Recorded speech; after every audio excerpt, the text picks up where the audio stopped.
Let's talk about the abuse of BAP. So, if you're African or maybe part of the African diaspora, you know what I'm talking about. Maybe in your community you call it sadza. Maybe if you're from Uganda, you call it ugali. Maybe uputu, Venda, call it wusha. But everyone has somewhat of a different take and different experience with this dish. And somewhat maybe on social media, I've also seen different people have different takes on this dish. I remember I saw this lady who added olive oil to her pap. Somebody else added like green peppers to her pap also. And it was just very, very interesting and very unique to also get to experience.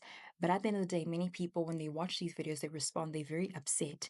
And they say, like, how could you do this? How could you do such a thing to this pap? But at the same time, right, I sort of question how many people have been displaced, maybe due to conflict, politics, or maybe other historical factors.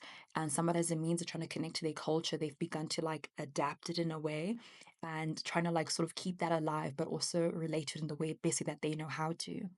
And I sort of wonder like how does this also impact how this thing begins to also evolve and also change and impact everybody else? As I was researching this topic, one of the craziest things I learned is that maize meal, like corn and everything, doesn't actually come from Africa. It actually comes from Mexico. That was like a wow, like a sort of like a cultural crisis for me, just learning that and realizing that.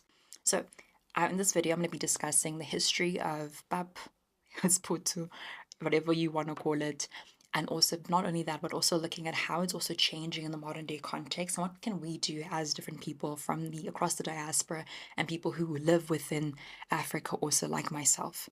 So yeah, hit the like button and also hit subscribe. Let me know what your thoughts on this entire topic and the questions that I just raised right now.